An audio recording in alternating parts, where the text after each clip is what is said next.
Madam గారు చెప్పండి. నమస్కారం అండి. నమస్తే మేడం గారు. మీరు ఇక్కడ పెద్ద ఎత్తున మీరు భోజన కార్యక్రమాల్లో అవన్నీ వరద బాధిత సహాయం కోసం పెద్ద ఎత్తున చేస్తున్నారు. ఎంతమంది చేస్తున్నారు, ఎట్లా చేస్తున్నారు? 10,000 మంది పైకి వెళ్తున్నాయండి. ఇది చంద్రబాబు నాయుడు గారు చేసిన దానిలో ఒక ఇసుక రేణు అంత కూడా కాదు. కానీ అందరినీ చెయ్యాలి అనుకునే స్ఫూర్తి ఆయన ద్వారానే అందరికీ అందింది. మేము కూడా చేయగలగాలి, మేము కూడా చేయగలి, తలా ఒకళ్ళు ఒక చెయ్యి వెయ్యాలి అనే ఆతృత అందరికీ అందాలి. ప్రతి ఒక్కళ్ళకి ఎవరికి దెబ్బతిని ఉన్నారో అందరికీ మనస్ఫూర్తిగా అందాలని మేము కలిసి కట్టుగా చేయగలుగుతున్నాం. అది చేయగలుగుతున్నాము అని అంటే అది చంద్రబాబు నాయుడు గారు. ఇది పార్టీకి సంబంధించిన విషయం కాదు. ఒక ఉపద్రవం వచ్చింది అనగానే అందరం చేతులు కలుపుకుంటే కానీ ఇది ఒక తాటికి రాలేదు. ఇప్పుడు ఎంతో కొంత మేము చేయగలిగితే 10 మంది చేశారంటే 1000 మంది చేస్తారు, 1000 మంది చేశారంటే లక్షల మంది చేశారు. అలా చేయగలిగితే ఏ ఊరు కూడా తర్వాత సర్దుకుంటానికి ఎంతో సమయం పట్టదు. డబ్బులు రూపాయి ఒకళ్ళు చేయగలిగితే ఒక 10 మందికి చేయగలుగుతారు. కానీ వ్యవస్థగా కనుక ముందుకు వస్తే ఎంతమంది అయినా అందుకోగలరు. ఆదుకోవటం అనే ప్రశ్న కాదు, ఇది అందుకోవటం. అది మేడం గారు, ఇప్పుడు చంద్రబాబు నాయుడు గారు చూస్తే మన ఈ వయసులో కూడా దాదాపు 72 సంవత్సరాల వయసులో కూడా రోజుకి 18 గంటల పాటు ఆయన కష్టపడుతున్నారు. ఒక పక్కన చూస్తే జగన్మోహన్ రెడ్డి అనే వ్యక్తిని అదే నిందలేస్తున్నారు. ఇన్ని లక్షల మందికి ఈ టైంలో ఈ విధంగా చంద్రబాబు నాయుడు చేస్తున్నాడు. దీన్ని ఎట్లా చూస్తారు? ఈ టైంలో ఈ సమయంలో ఆ వెధవ రాజకీయాలకి తావు లేదు. వారిది అనవసరం. ముందు అక్కడ మునిగిపోయి చాలామంది కోల్పోయిన వాళ్ళు చాలామంది ఉన్నారు. ఇప్పుడు ఒకళ్ళు బురద జల్లితే బురదమయం అయిపోయిన దగ్గర నుంచి బయటికి లాగాలని ఒకళ్ళు చూస్తుంటే వీరు వేరే పార్టీ వాళ్ళు ఇది చూడలేక వాళ్ళని కవర్ చేసుకోవటానికి వాళ్ళ మీద బురద జల్లాలనుకోవటం తెలివి తక్కువతనం. ఇప్పుడు దానికి సమయం ఎవరికీ లేదు. అది వినే సమయము లేదు, దానికి ప్రాధాన్యత ఇవ్వటానికి అసలు అవకాశమే లేదు. ఇక్కడ మాకు టైం లేదు. ఎంతమంది చేతులు కలిపితే అక్కడ జరిగిన ఉపద్రవానికి అందుకోగలుగుతాం. ఇంతే కాదండి, బ్యారేజ్ని కాపాడుకునే బాధ్యత కూడా అందరిది, ఒక్క చంద్రబాబు నాయుడు గారిది కాదు. కానీ ఆయన చేయగలిగితే అందరం ఇక్కడ ఉన్నాం అండగా. ఒకళ్ళం అన్నాము అంటే ఊరు అండగా ఉంటుంది. ఇక్కడ రాజకీయంతో సంబంధం లేదు.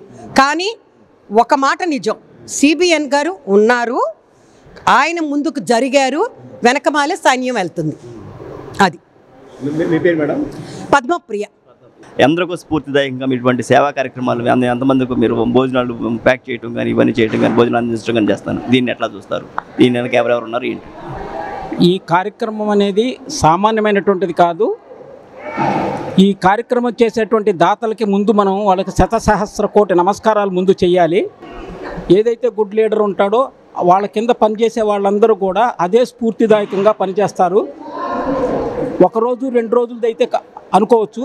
5-6 రోజుల నుంచి ఇన్ని వేల ప్యాకెట్లు 4 సైడ్ల నుంచి జరుగుతున్నదంటే అది వాలంటరీగా చేసిందే కానీ ఎవరో చెప్తే వచ్చేది కాదు.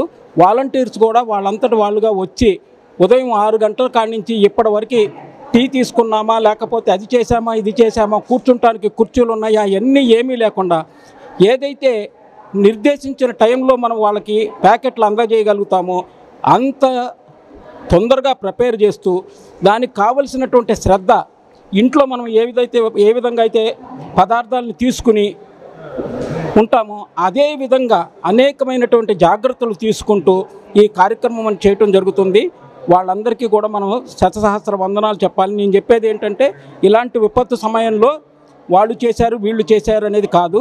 ఎవరికి వాళ్ళు మేము ఏం చేయగలిగాం ఈ విపత్తు సమయంలో అది మీ మనస్సాక్షికే ఉంటుంది. కానీ వేరే వాళ్ళకి ఏదో మెప్పుకోల కోసం చేసేది మెప్పుకోల కోసమే ఉంటుందే కానీ స్వతహాగా చేసేది ఇంట్లో మన పని అని అనుకున్నప్పుడు ఎంతో రకమైనటువంటి ఉత్సాహం వస్తుంది. అది మనకు శ్రేయోదాయకంగా ఉంటుంది. ఈ కార్యక్రమానికి ఇచ్చేసినటువంటి వాలంటీర్స్కి కానీ ఆర్గనైజర్స్ కానీ నేను శతసహస్ర వందనాలు చెప్తున్నాను. సార్ ఒక విషయం సార్, గతంలో కన్నా చూసినట్టయితే ఇటువంటి విపత్తు వచ్చినప్పుడు జగన్మోహన్ రెడ్డి విమానంలో తిరిగి చూసిన సందర్భంలో, కానీ అదే టైంలో విపక్ష నాయకులు ఉన్న చంద్రబాబు నాయుడు పొలాల్లోకి దిగారు, రైతులతో మాట్లాడారు, వాళ్ళని ఆదుకున్నారు.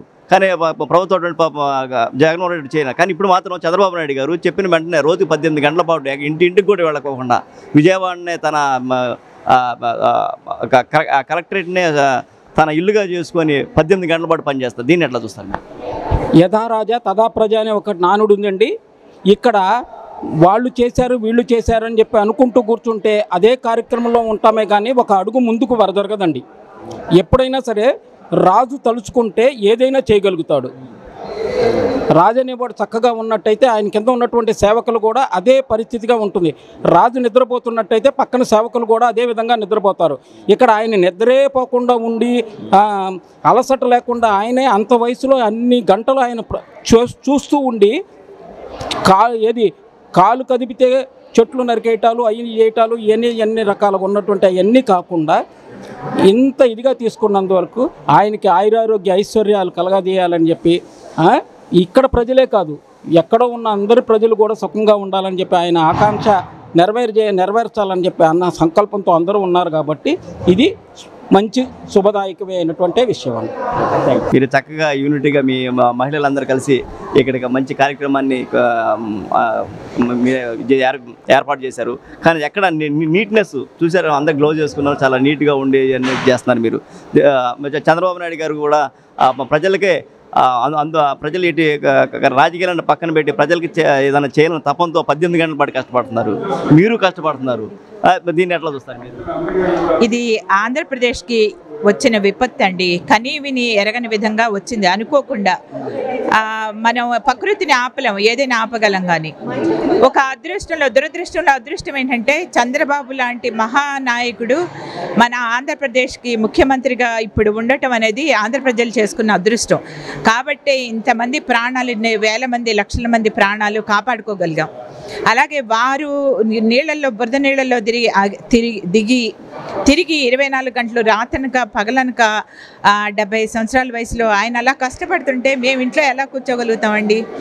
అందులో ఒక తల్లి, ఆడవాళ్ళంటే ఒక తల్లి మనసు ఎంత ద్రవించిపోతుంది. బిడ్డలు బాధల్లో ఉంటే ఏ తల్లి మనసు అయినా ద్రవించిపోతుంది. అలాగే మా ఆడవాళ్ళందరూ హౌస్ వైఫ్స్, ప్రొఫెషనల్స్, ఇంజనీర్లు, డాక్టర్లు వాళ్ళ ప్రొఫెషన్స్ కూడా వదిలేసి వచ్చి ఈ సేవా కార్యక్రమాల్లో పాల్గొంటున్నామండి. గత ఈ వారం రోజుల నుంచి కూడా మేము ఫుడ్ ప్యాకింగ్ చేస్తున్నాము. చంద్రబాబు నాయుడు గారు ఒక పిలుపు ఇచ్చారు, చివరి మనిషి వరకు కూడా సహాయం అందాలి అని చెప్పి. అది మాకెంతో స్ఫూర్తిని నింపింది. మేము అందుకని మా ప్రొఫెషన్స్ వదిలేసి కూడా మేమందరం వచ్చి 24 గంటలైనా సరే మేము సేవ చేయడానికి రెడీగా ఉన్నాము.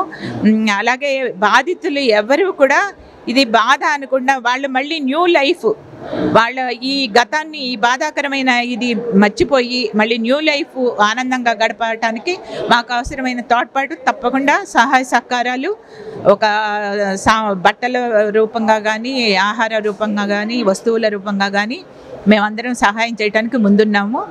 అలాగే చంద్రబాబు నాయుడు గారు ఒక పిలుపు ఇస్తే మేమంతా కూడా ముందుండి ఈ కార్యక్రమం విజయవంతం చేస్తాం. బాబు గారు కూడా ఒక మాట అన్నారు. ఏమన్నారంటే, ఎవరైతే మన లాస్ పోయారో ఎవరికి ఎటువంటి నష్టం లేకుండా మొత్తం మేము చూసే ప్రయత్నం చేస్తున్నారు. అంటే పక్కన చూస్తున్న గ్యాస్ స్టవ్ రిపేర్ కానీ ఇవన్నీ మొత్తం రిపేర్ చేయడానికి మొత్తం స్వయంగా తానే చేస్తున్నారు. అదేవిధంగా రోడ్లన్నీ క్లీన్ చేపిస్తున్నారు.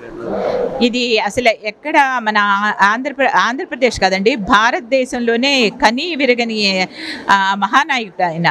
అందరూ ఆశ్చర్యపోతున్నారు. ఈ క్రైసిస్లో ఇలాంటి మేనేజ్మెంటు అందరికీ ఆయన ఒక రోల్ మోడల్. నిజంగా ఎలాంటి విపత్తునైనా సరే మనం ఎదుర్కోగలం, ప్రకృతికి కూడా ఎదురొడ్డి పోరాడగలం అనే ఒక స్ఫూర్తిని నింపారు చంద్రబాబు నాయుడు గారు. వారు అన్నట్టు తప్పకుండా వారికి ఎంతోమంది బడుగు పేదలు ఉన్నారు, మధ్యతరగతి వాళ్ళు ఉన్నారు, ఇళ్ళు కోల్పోయిన వాళ్ళు ఉన్నారు, ప్రాణాలు కోల్పోయిన వాళ్ళు ఉన్నారు, అలాగే గేదెలు, ఆవులు అలా చనిపోయిన వాళ్ళు ఉన్నారు. దానికి తగ్గట్టు వెంటనే ఇన్సూరెన్స్ వాళ్ళతో మాట్లాడారు, వస్తువులు వాళ్ళతో మాట్లాడారు. ఇలా ఎవరు చేయగలుగుతారండి?